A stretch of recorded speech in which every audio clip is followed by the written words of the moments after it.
Assalomu alaykum azizlar. Salomatmisizlar, yaxshimisizlar? Facebookda messenjerga shaxsiyda juda ham ko'plab yozuvlar kelgan. Men sizlar aytayotgan muxolifat birlashayotganlar aralashmaganman ham, qatnashishga harakat qilmaganman ham. Shuni to'g'ri tushunishinglar kerak. Men o'sha Asliddin Kamolga bitta orqa oyog'i bu yurgan paytida ham tushuntirishga harakat qilganman, Toshkentda orqamdan mazg'avani ag'darayotgan paytda ham. Va bu narsani yana qaytaribdi. Men tushuntirib o'tishga harakat qilaman, ba'zi tushunmaganlarga ham. Yusuf Ro'zimurod degan bir necha yildan beri kuzatib kelaman akani. Juda ham huquq faoli, jurnalistik iste'dodga ega bo'lgan bu insonni haqoratlab chiqqan bu. Jahongir Muhammad bilan birgalikda. Va buni qarangki, bir necha kun o'tdi.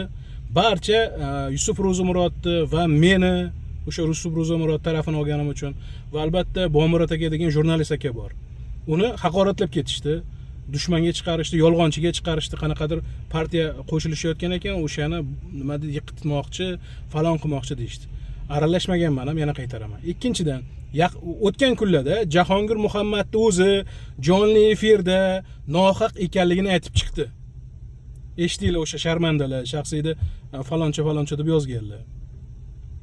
Yoki Yusuf Ro'zimurod haqorat qilib o'tirganlar kommentariyada. Jahongir Muhammadni o'zi aytib chiqdi, kechirim so'radi so'kkani uchun. Erkakchilikda bo'lib turadi, gapiraveraman deb chiqdi. Jonli efirda o'zi turibdi. Ikkinchidan, shaxsiyda yozishganimizni chiqarib yuboribdi-da dedi. O'sha qanaqadir guruhlarga qo'shilib terror qilgan, falon qilgan deb Yusuf Ro'zimirodga qilgan tuhmatini ham yolg'onligini tan oldi, kechirim so'rab chiqdi.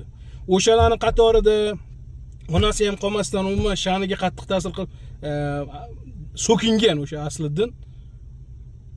O'zini vallomat deb his qilyaptim, bilmadim. Men bir necha yil haqiqatdan ham keskin siyosiy voqealarga aralashmadim. Aralashtirish xohlamadim ham. Bir necha kun oldin faqat Yusuf Ro'zimurodning tarafini olganim uchun chiroyli video qilib chiqqan ekanlar. O'sha kuni jahlim chiqib bir video qilib chiqargim keldi, borini aytib. Asabim chiqqan edi, o'zim bosishga harakat qildim, akalar o'zingni bos deyishdi, mayli dedim. Lekin bugun mashinada o'tirib, buni hammasini ko'rib chiqdim. Va yolg'onchi o'zini tilidan ilinadi. Itni orqa oyog'i bo'yib yurgan odam doim oldi oyoqqa hasad qiladi shekilli deb o'ylab qoldim-da. Oldi oyoqlari ham atrofida yig'ilib olishibdi. Mayli, nima bo'lgan taqdirda ham akalar. Men haqiqatni bilishinglarni xohlayman xolos. Haqiqatdan ham men o'sha yosh turkistonliklar harakatida jimib ketdim. Nimaga? Buni sababini men aytib o'tishim kerak. Ko'plab haqoratlarni ishlatibdi, Asliddin Kamol o'zini sahifasida aytib o'tibdi. Qo'rqoqdan olib qo'rqoqqa chiqaribsiz. Mart yigit, hozir mana o'zini videosini qo'yib beraman. O'sha yerda hammasini o'zingizlar eshitib, xulosa qilinglar. Men ortiqcha gapirmoqchi, o'zimni oqlamoqchi emasman azizlar. Eshitib o'zingizlar xulosa qilishinglarni xohlayman xolos. Marhamat. Yosh Turkistonliklar harakati degan, oldin harakat bo'lgan, kimlar eshitgan bo'lsa, men bu haqida gapirmaganman hech qachon. Lekin mana o'sha intervyu beribdi, o'sha bitta harakatimizdagi Umid Jo'ra degan yigit. O'sha munosabati bilan men aytib ketay. Mayli javob deb qabul qiladim, lekin bu umumiy xalq uchun. 2022-yillar, 21-yillarda Umid Jo'ralar yana bir ikkita yoshlar bo'lgan, o'sha siyosiy partiya tuzamiz degan. Va men u paytda Buxoroda yashardim, menga chiqib, mana shunaqa harakat qilmoqchi biza degan partiya, siyosiy partiya. Va o'sha jamoalarga qo'shishgan, jamoada qo'shilib suhbat qilganimizda ko'rganman. Eshitdinglar o'zingizlar. Buxoroda bo'lganman. Bu partiyani kim harakat qilgan, nima qilganligi. Men nimanidir isbotlamoqchi emasman. Bilishinglar kerak bo'lgan narsa menga aloqaga chiqdi, deyapti-da hozir.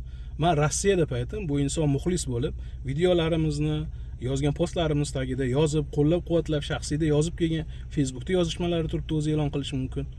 Meni chaqirdi, falon qildi degan. Men ishonganman samimiyligiga, chunki fikrlarimizga fikr qo'shgan, boshqa qilgan, ham suhbat sifatida Telegram guruhiga taklif qilganman. Ko'p qatori, ko'plab insonlarning qatorida. Yolg'oni shu yerdan ham ma'lumda. Xo'p, keyingi davom etaylik. Sen noto'g'ri yo'ldasan, mana shunaqa deb u DXXdan xodimlari gapirmagandan keyin polkovnikni olib kelishgan, o'sha polkovnik bilan o'tirib bir 5 soat gaplashganmiz kabinetimda. Meni o'zim kabinetimda gaplashganmiz. Undan oldin, ya'ni Toshkentga bormasimdan oldin ham har qanaqa nimalar qilishgan ko'rib yuribman. Ya'ni necha marta DXXga kirdim shu masalada, yosh Turkistonliklar harakati masalasida. Bosim qilishdi, aytishdi, umuman to'g'ri kelmaydi deyishdi. Ya'ni men tushundimki, davlat xavfsizlik xizmati bu turkiy g'oyalar uchun qarshi bu. Chunki mana keyinchalik tushunib yetgan eshityapsizlar, davlat xavfsizlik xizmati ko'plab bosimlar qilishdi, boshqa qilish. Men o'zini sahifasi videoni ham montaj qilmayapman, shunchaki qo'yib mashinamga olyapman, o'zini sahifasidan qo'yib beryapman. DXX eshitdinglar nima deganligini, endi eslab qolinglar shuni. dan o'tib kelyapmanda, internetda chiqib olib unaqa qilamiz deb o'tiradigan Umid Jo'ra bitta otasini militsiyaga chaqirishganga, DXXga chaqirishganga qaltirab, qo'rqib, nimaga tushib, men hali uylanishim kerak, uylanmaganman, bola qilishim kerak, qamalishni istamayman deb to'polon qilgan o'sha payt. O'shanda ko'rib kulganman. Men intervyusida aytdi-ku, nazar pisand qilmaganday qilib qo'ydi, e'tiborsiz qoldirdi degan. Albatta e'tiborsiz qoldiraman. Tasavvur qiling, sizni necha marta DXXga olib kirib 5-6 soatlab bosim qilib gapirishadi. Siz shundan chiqib kelyapsiz-da, sizni safdoshingiz, ya'ni u o'zini liderlikka da'vo qilardi. Bitta otasini chaqirganga vohimaga tushib, qaltirab, men uylanishim kerak, qamalishni istamayman, men bola qilishim kerak deb hamma joyni nima qilganda kulganman-da, rostdan ham. Boring shu ekan, nima qilasan deganman bunaqa ishlarga aralashib. Chunki bu ishga kirdingmi? Eshitdinglar. Men ortiqcha gapirmayman. Bu yerdagi eng katta yolg'onlardan biri DXXni qayta takrorlagan. Qayta takrorlagan DXXni. Bu DXX emas edi. Bu ichki ishlar xodimlari, terrorizmga qarshi kurash bo'limi xodimlari, tergovchilari edi. Endi yana bir narsani eshitdinglar. Eshitayotgan bo'lsanglar, otasini chaqirganga deyaptilar, meni bunaqa qildi. Bu insonni bezovta ham qilishmagan. Nimaga? O'zi aytgan edi, buni hech kim tanimagan. Videosi davomida o'zi ham tanagan. Kabinetimdan chiqmadim, falon edi degan, hozir qo'yib berishga harakat qilaman topib. Men Rossiya Federatsiyasidan qaytib kelganimdan keyin bu narsalar mashmashalarning barchasi boshlandi, barchasini yig'ib qo'yishgan ekan.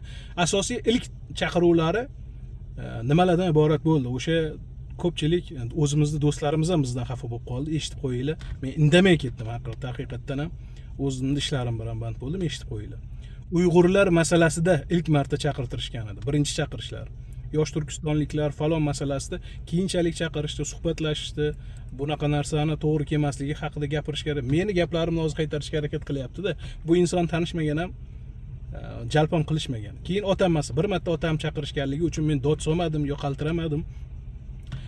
Otamni ertalab chaqirib, noqonuniy chaqirib turib, qo'rqitishgan, falon qilishgan. Bilasizlar, har qanday ota o'g'limdan gumonda nimadir bo'ldi deb qo'rqqan, sog'liqlari yaxshi bo'lmagan. Va o'sha voqealardan keyin ham Asliddin Kamolga va ba'zi Asliddin Kamolning yonidagi yigitlarga aytganman. Guringlashib o'shirib turishgan. Yigitlar, Kamol ro'paramda. Yigitlar, mana shunaqa nohuquqiy vaziyat bo'lyapti. Mana buni post qilinglar sahifalarga, ko'proq odam post qilsa, ombudsmanga chiqishim oson bo'ladi, yengil bo'ladi. Iltimos qilinglar desam, basharamga qarab kulib turgan. Nimaga kulganligini ham bilganman.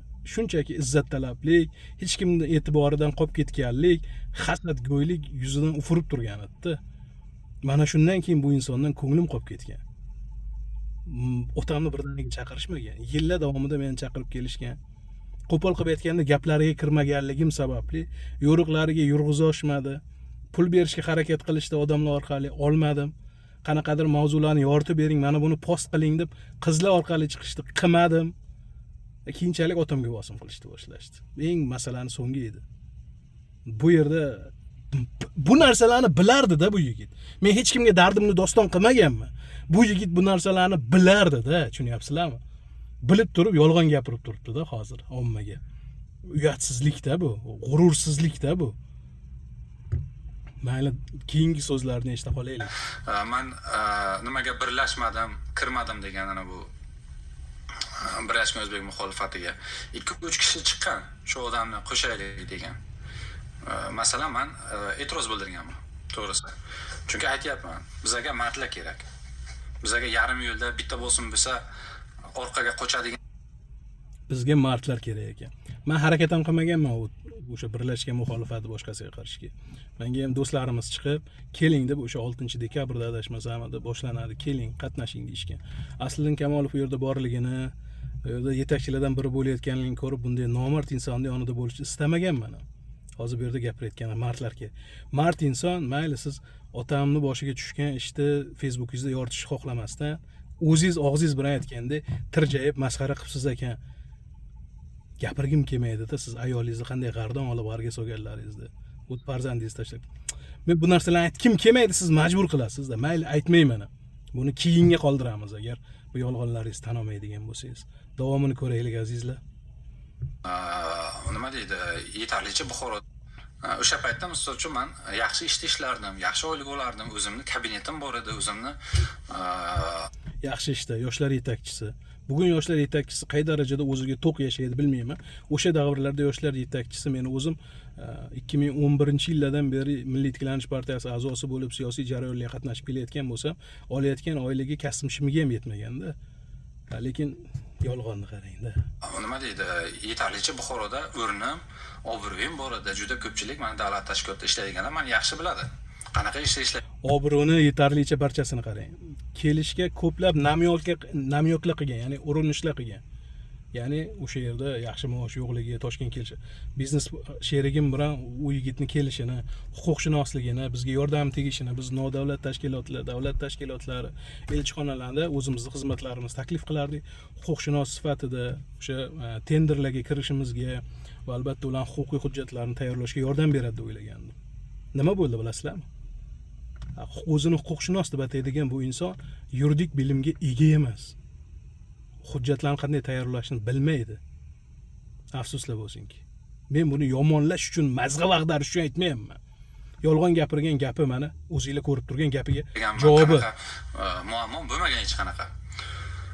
Lekin mana shu yosh Turkistonlar harakatini rivojlantiramiz deb o'sha Umid Jo'ra keling Toshkentga shu yerda birgalikda qilamiz deganda o'zim arizamni yozib, o'z xohishim bilan ishdan bo'shab Toshkentga kelganman. Xo'p, men juda ham yaxshi eslayman bu vaziyat. Haqiqatdan ham joy berdim kelish uchun. Barcha sharoitini qilib qo'ydim. Bir necha oy faqat yotdi bu inson. Bir necha oy faqat yotdi bu inson. Men xalaqit qilmadim. Ishlatishga, kompyuter oldiga qo'yib bizga yordam berishga harakat qildim. Ammo majburlay olmaysiz-ku, mehmon otay xudo bilasiz. Meni bir yaqin do'stim ham emas. To'g'ri, biz yaqin birga yashaganimizdan keyin yaqinlashdik, ishlashiga harakat qildim, ish takliflarini qildim. Harakat qilishni xohlamadi. Va bu voqealar bo'lgandan keyin meni ko'nglim bu ishlardan sovigandan keyin Abduqodirning yoniga borib joylashdi. Bu inson ommaga tanishishi yoki undan keyin ichki ishlar xodimlari buni bezovta qilishi, chaqirishi milliy xavfsizlik xizmati emas. Eng katta yolg'onni gapiryapti. Bunaqa insonni samozvanist deydi, o'ziga nom qo'yishga harakat qilyapti-da. Nom chiqarishga harakat qilyapti. Albatta bo'lsin, omadini bersin, lekin yolg'on gapirib nima kerak bir insonning ustida mazg'a vag'dar. Buni Toshkentda ketma-ket qilib keldingiz-da. Men bir narsa demadim shuncha yillar davomida. Bugun mana kuni kelgan ekan, eshitasiz unda. Ichki ishlarga ko'ziga tushishi, haqiqatdan ham chaqirilishi yoki odamlarni ko'ziga tushishi yosh Turkistonlik harakatida emas. Bu harakatga kelishi o'sha bizni oldimizdan haydaganimizdan keyin bu bizni ofisimiz ro'parasida Abduqodir Mo'minovning ofisi bo'lar edi va unga yuzlandi. Uni yonida ba'zi chiqishlarda qatnashdi, boshqa ishlar qildi va o'sha jarayonda odamlarga tanishdi bu. Abduqodirga kameraga yordam bergan operatorlarga va hokazolar. O'sha jarayondagina ichki ishlar xodimlari bezovta qilgan bo'lishi mumkin. Agar bezovta qilganda qo'lga olganda Abduqodir yonida sherik sifatida bulam qatnashish kerak edi. Lekin bu afsuski Dubayda paydo bo'lib qoldi o'sha vaziyatda. Gapirsa gap ko'pda, mayli, o'zini og'zidan eshitaylik. Men shu harakatni rivojlantiraman dedim. Lekin 2 oycha masalan o'sha Umid Jo'ra bilan yashadim. O'sha uyda turardi. O'shada keling, xona bor, joy bor, ishda birga ishlaymiz dedi. Misol uchun ko'rdim. 2 oyda biron tayinli o'zgarish bo'lmadi. Ya'ni amaliy ish yo'q. Men u paytlar unaqa internetda yurgan odam emasman. Oldin ham aytdim, unaqa YouTube kuzatmayman. Men realist, doim amaliy ish qilib yurgan odamman ko'chada. Eshitdinglar? Faqat gapirishdan boshqa ish kelmaydi. Biz erta tongda ishga ketamiz. Oylik berishimiz, maosh berishimiz kerak ishchilarimizga. Biz olgan ishlarimizni ko'zdan kechirishimiz kerak. Va o'sha ishlardan ortib kelib ko'rishinglar mumkin yosh turkistonliklarni Facebookdagi, Telegramdagi barcha sahifalarni. U yerda kim harakat qilgan, kim yoshlarni birlashtirishga, kim huquqiy madaniyatni shakllantirishga, siyosiy bilim berishga harakat qilganligini bemalol o'zingizlar ko'rib olishinglar mumkin u yerda. O'zingizlar kirib. men gapirib nimanidir ko'rsatib berishim shart emas. Yaqqol kim harakat qilgan, nima qilinganligi, kim aslida hech narsaga aralashmaganligi, kim osmondan tushib qolganligi o'sha yerda ko'rinadi azizlar. Shunchaki butun Toshkentga doim bu gap qaytarilib kelindi, men indamadim. Bugun chidab bo'lmaydi, bunaqa ahvolga ketib bo'lmaydi azizlar. Gapirmasam bo'lmas edi. Ha, bular faqat internetda gapiradi. Faqat gap. Bular faqat internetga gapiradi, men esa harakatchiman. Xo'p, biz davlat amaldori emasmiz. Huquqiy madaniyatni yoki huquq so'rashimiz yoki bir qonunlar, siyosatga aralashishimiz internet orqali ommaga murojaat qilishimiz bilan bo'ladi. Va siz agar shunga harakat qilayotgan bo'lsangiz, nima orqali qilyapsiz, qanday qilyapsiz? Qiziq. Va o'sha necha oy yurgan bo'lsam, faqat gap bo'lgan, qilinadigan ish yo'q. Mayli azizlar, men qo'limdan kelgancha tushuntirishga harakat qildim. Keyin yana bir narsa men hozir bu yerda topolmadim. Yosh turkistonliklar harakatiga raislik masalasi ko'tarildi. O'shanda men bilgan edim, da'vo qilib chiqdi, shundan arazladi. Birinchidan do'stlar, yosh turkistonlik harakatida raislik, yetakchilik degan narsa paydo bo'lmagan, uni ro'yxatdan o'tkazishga harakatlar bo'lgan. Va o'shanda ham yetakchi sifatida men ko'rsatgan odam Obidjon Latipov bo'lgan. Nimaga? Chunki choyxonani ijaraga olish masalalari, unga pul topish masalalari, boshqa qilish masalalariga mana shu inson o'zini ishidan, farzandlaridan ortib vaqt ajratib bizdan ham ko'proq jon kuydirgan edi. Men Obidjon Latipovni ko'rsatganman do'stlar. Bunaqa yolg'onchi inson o'zingizlar xulosa chiqaringlar, iltimos sizlardan. Men qo'limdan kelgancha tushuntirishga harakat qildim sizlarga. Sog' bo'linglar, salomat bo'linglar.